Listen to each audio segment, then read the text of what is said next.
এই ভিডিওতে আমরা $250,000 এর ভ্যাকেশনে যাব। এটা তো দারুণ। এটা সত্যি হতে পারে না। আর আমি আপনাদের দেখাবো এটা এবং $100,000 এর প্রেসিডেন্সিয়াল ভ্যাকেশন। এইদিকে আসুন স্যার। একটা $50,000 এর ভ্যাকেশন যেখানে পুরো আইফেল টাওয়ার আমাদের হবে। আমি এটা ধরে আছি আমার প্রাণ বাঁচাতে। আর তার আগে দেখাবো আমাদের $1 এর ভ্যাকেশন। এদিকে এসো বয়স, এই শ্যাকটা হলো আমাদের ভ্যাকেশন। বাইরে থেকে সব দেখা যাচ্ছে। এখানে তো কোনো দেওয়াল নেই জিমি। ওয়েল, তার মানে ওয়াল আছে তো? এটা তো খুবই অদ্ভুত। আমি জানি তোমরা বিশ্বাস করবে না, এটা $1। একটু দেখো এদিকে। ও এটা 93 সেন্ট। তুমি মিথ্যে বলেছো। আমি রাউন্ড আপ করে $1 করেছি। তো $1 আমরা এই বেডটা পেয়েছি, যেটা শুধু একটা ম্যাট্রেস উড প্ল্যাঙ্কের উপরে বসানো আছে, একটা ভাঙা ক্যাবিনেট, একটা লাইট যেটা মাঝে মাঝে চলে, ও ওই দিকে দেখো। আর আমাদের সিলিং থেকে একটা কিরকম যেন আওয়াজ আসছিল। ঘর থেকে কিছু আওয়াজ শোনা যাচ্ছিল, কারণ ছাদের উপরে একটা র‍্যাকুন আছে। আমি জানি অনেকে রাগ করবে যদি তাদের হোটেলের ছাদের উপরে একটা র‍্যাকুন থাকে, কিন্তু জানি না কেন আমরা খুব খুশি। চেক আউট টাইমটা কখন? আগামীকাল। মনে রাখবে এই ভিডিওতে আমরা পরে $100,000 এর ভ্যাকেশনে যাব, একটা $250,000 এর ভ্যাকেশনে। আমরা কি ডাইরেক্ট জাম্প কাট করতে পারি না? না, আমরা যদি কষ্ট পাই তাহলে ওরা আমাদের খুশি আর কষ্টের মধ্যে পার্থক্যটা বুঝতে আমরা পারবে। কষ্ট পেলে ওরা খুশি হয়। আমরা কি একটা বেডে 4 জন ধরে যাব? যদি 4টে বেড চাই তাহলে $4 দিতে হবে। প্রথমেই বালিগুলো ফেলতে হবে। রাকুনটা এক্ষুনি এখান দিয়ে দৌড়ে গেল। আমি এমন ভাবে চিৎকার করলাম যেন আমি একটা ছোট মেয়ে। এর পরের ভ্যাকেশনটা হলো 10,000 গুণ বেশি এক্সপেন্সিভ। তোমাদের স্বাগত জানাই $10,000 এর ভ্যাকেশনে। Wow! ও মাই গড! ও এটা তো দারুণ। আরে এটা আবার কি জিনিস? এই হোটেল রুমে জেলিফিশ আছে। ওকে, এটা একটা অপ্রয়োজনীয় জিনিস। ও এখানে একটা পুল আছে। এটা তো একটা প্রাইভেট পুল। আরে এটা তো একটা মুভির সিনের মতো মনে হচ্ছে। তোমাদের হোটেল থেকে কি হেঁটে বিচে যাওয়া যায়? ওয়াও! এটা কি আমাদের নিজেদের প্রাইভেট বিচ? ও মাই গড। এটা দুর্দান্ত। তারিখ কবে থেকে এই জলের রংটা নীল হলো? আমি জানি না। এই ভ্যাকেশনের মধ্যে ইনক্লুড করা আছে একটা বড় স্পা, ও কি দারুণ। একটা পার্ক ভর্তি ফ্ল্যামিঙ্গোস ও ওরা মারামারি করছে। ফ্লামিঙ্গোস আর আনলিমিটেড রুম সার্ভিস। আচ্ছা, আপনাদের কি চাই? সবকিছু। এখানে একটাই নেগেটিভ পয়েন্ট আছে যে এখানে র‍্যাকুন নেই, হ্যালো রাকুন। কিন্তু তার জন্য এদেরকে আমি দোষ দিচ্ছি না। যখন তোমরা এই রিসর্টের জন্য $10,000 খরচ করবে তখন তোমরা এই বিল্ডিং এর একটা করে নিজেদের ফ্লোর পেয়ে যাবে। এটা জিমি নেবে বলেছিল, কিন্তু আমার টপ ফ্লোরটাই দরকার ছিল। ও এখানে একটা হ্যামেক আছে। আমার মনে হয় আমি না ভিজেই হ্যামেকে ঝুলতে পারবো। ওহ, আমি পেরেছি। ও একবার ভিউটা দেখো। ক্রিস, হেই আমি ধরে ফেলেছি। 3 2 1 হেই। এই আমি তোমাদের কটা রুল বলে দিচ্ছি। রুল নাম্বার 1, হ্যাঁ আমার পুলে কোনো পিলো ফেলা যাবে না। রুল নাম্বার 2, সরি তারিক। আর এখন দেখাবো এই হোটেলের দারুণ একটা জায়গা। এই ইনফিনিটি পুলটা আমাদের নিজেদের পার্সোনাল বিচ অব্দি আছে। ওই জলটা ওভারফ্লো হয়ে পড়ে যাচ্ছে না কেন? অনেকগুলো প্রশ্ন ঘুরছে মাথায়। আমার নিজেকে বাবা মনে হচ্ছে যে নিজের ছেলেদেরকে ভ্যাকেশনে নিয়ে এসেছে, ওদেরকে পুলে মজা করতে দেখছে। এই $10,000 এর ভ্যাকেশনটা দুর্দান্ত ছিল, কিন্তু ততটা দুর্দান্ত নয় যেটা আমরা পৃথিবীর অন্য প্রান্তের ভ্যাকেশনে গিয়ে পাবো। এবার আমরা আছি $50,000 এর ভ্যাকেশনে, সেটা হলো প্যারিসে। Back to base. আমাদের $50,000 এর ভ্যাকেশনটা শুরু হলো একটা প্রাইভেট লাক্সারি ফেরি রাইড দিয়ে। এটা কি জিনিস? এটা কি ইঞ্জিন? ভাই এটা কি 1805 সালের? তারিখ তারিখ তারিখ ওই লোকটাকে জুম করো, ও ভিডিও করছে আমাদের। এই আরে ওরা ভাত নাড়াচ্ছে। তোমার কি ইউটিউব চ্যানেল আছে? আমার মনে হয় না ও ইংলিশ বলতে পারে। এই ভ্যাকেশনে ছিল দারুণ দারুণ নানান রকমের খাবার, একটা পুরো সিটির ট্যুর, ঠিক আছে, আর একটা লাক্সারি হোটেল রুম সাথে দারুণ ভিউ। বেশ রোমান্টিক লাগছে, তাই না? হ্যাঁ, তোমার চ্যানেলে কিস করা উচিত। আর লাস্টে ছিল একটা খুবই এক্সপেন্সিভ সারপ্রাইজ। তোমরা সবাই হয়তো অনেকক্ষণ ধরে ভাবছো এটা $50,000 এর ভ্যাকেশন, আর আমরা এখনো অব্দি 50,000 খরচাই করিনি। হ্যাঁ, কিন্তু কোথায় খরচা করবে? তোমাদের পিছনে ওটা তো আইফেল টাওয়ার। আগে হ্যাঁ, আর এখন এই পুরো আইফেল টাওয়ারটা আমাদের। দাঁড়াও, সত্যি? হ্যাঁ, 50,000 এর টাওয়ারে কোন পোরশনটা পেয়েছো? মোটামুটি পুরোটাই। ও মাই গড। এখন আমরা আইফেল টাওয়ারে আছি। আমার মনে হচ্ছে তুমি মজা করছো। না, আমি মজা করছি না, এটা আমাদের। এখানে আর কেউ নেই, আমাদের সোজা লাইন ধরে যেতে হবে। আশা করি এটা লিগ্যাল হবে। বেশিরভাগ সময় এই জায়গাটা লোকেদের ভিড়ে ঠাসা থাকে, আর যেহেতু এই জায়গাটা এখন পুরোপুরি আমাদের, তাই এখন আমরা এই টাওয়ারের একদম টপে যাব। আমি কথা বলছি একদম টপের। বয়েজ, অনেক মজা হয়েছে, এবার সামনের দিকে কোনো যাক। কিছুটা যাওয়ার পর আমরা থামলাম ফার্স্ট ফ্লোরে, যেটা 187 ফিট ওপরে, যেখানে আমাদের জন্য অপেক্ষা করছিল ওয়ার্ল্ড ক্লাস রেস্টুরেন্ট। এই পুরো আইফেল টাওয়ারটা ভাড়া নেওয়া সত্ত্বেও ওরা আমাদের রেস্টুরেন্টের একটা কোণেই বসতে দেবে। আইফেল টাওয়ারের একদম টপ থেকে এই এলিভেটরটা নিচের দিকে নেমে আসছে। আমার ভয় করছে। Open sesame. Thank you. আমি এখান থেকে আমার বাড়ি দেখতে পাচ্ছি। আমরা ফ্রান্সে আছি। আমি এখান থেকে আমার হোটেল দেখতে পাচ্ছি। দেখো আমরা কত উপরে চলে এসেছি। আরে আমার কানগুলো পপ করছে। আচ্ছা, আমরা এখানে এখন কি করছি? ও মাই গড, আমরা তো এখান থেকে গোটা শহর দেখতে পাচ্ছি। ভাই এটা তো দারুণ। তারিক, দেখো আমরা এখনো কত উপরে যেতে চলেছি। ভাই আমার মনে হচ্ছে এটা শেষই হবে না। মিথ্যে বলবো না, মনে হচ্ছে আমরা এখনই টপে আছি। আমরা এবার উপরে যাচ্ছি। এবার আমরা টপের দিকে যাচ্ছি। আমার মনে হয় এটাই পৃথিবীর টপেস্ট বিল্ডিং। আমি কি এখন ঝাঁপ দেবো? না, একদম নড়বে না। চলে এসো বয়েজ, আমার পিছনে এসো। এখান থেকে আর কোনো এলিভেটর নেই, শুধুমাত্র সিঁড়ি আছে। ও এখানে তো খুবই হাওয়া দিচ্ছে দেখছি। আমরা অনেক উঁচুতে আছি। ও মাই গড।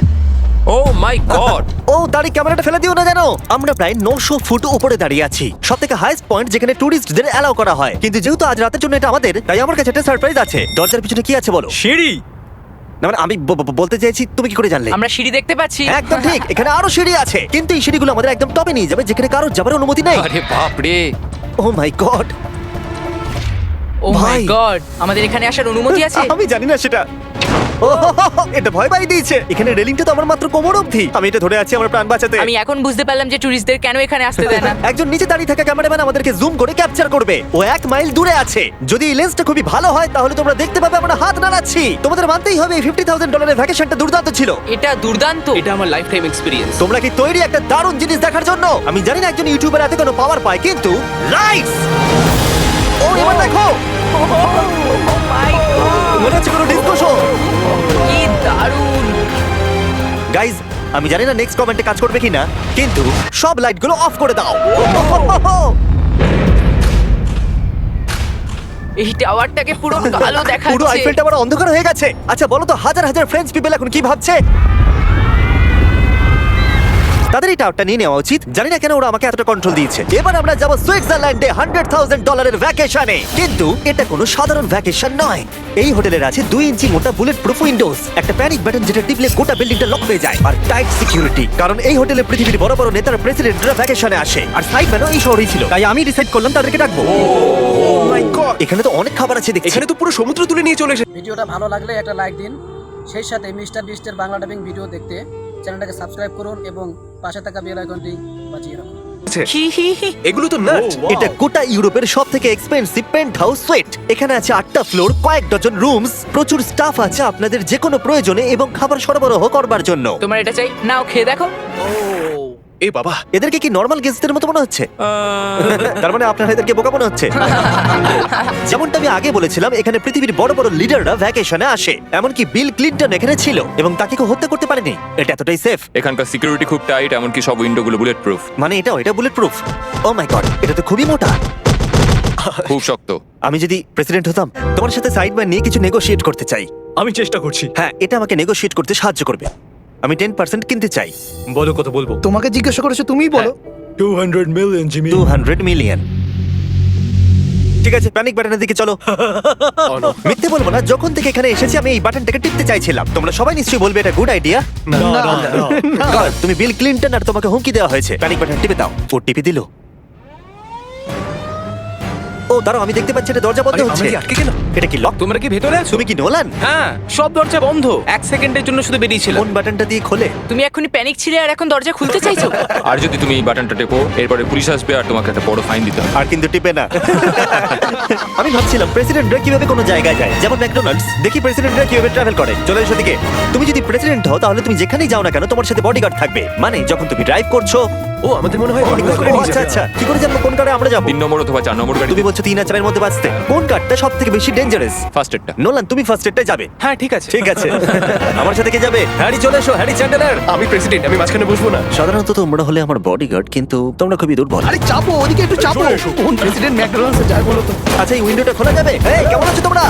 বিশ্বাস হচ্ছে না আমরা এটা করছি। এটা দারুণ অভিজ্ঞতা। যেহেতু আমরা প্রেসিডেন্টদের মধ্যে যাতায়াত করছিলাম, বহু মানুষ আমাদেরকে দেখছিল। কেমন আছো? এটা খুবই অকওয়ার্ড তুমি লাগছে। দেখো একবার সবাই আমাদের দিকে কেমন ভাবে দেখছে। লোকেরা ছবি তুলছে যেন আমরা প্রেসিডেন্ট। অদ্ভুত। ম্যাকডোনাল্ডস এর লোকেরাও একটু ঘাবড়ে গেছিল।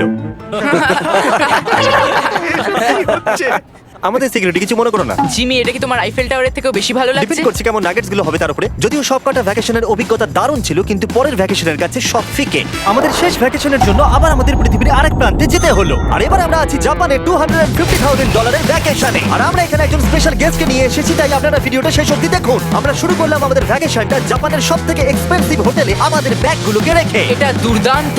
একটা হোটেল রুমে আমার কথা ইকো হচ্ছে। আর তারপরে আমরা টোকিও সিটিকে এক্সপ্লোর করতে বেরোলাম। এবার আমরা রাস্তায় মারিও কার্ট চালাবো।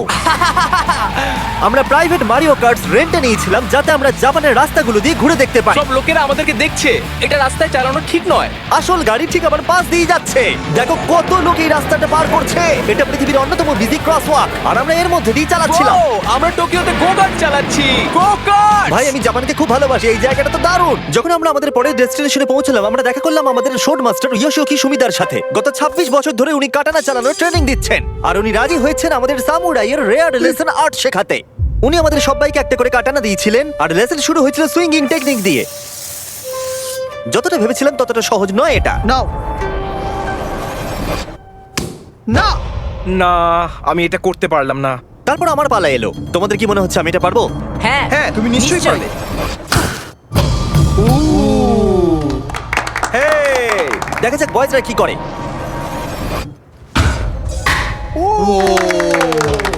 এটা আমি কিভাবে করলাম? আর তারপর আমাদের সামুরাই টিচার এই দারুণ কাটানাটা গিফট করলেন। এটার আমি যোগ্য নই, কিন্তু থ্যাংক ইউ।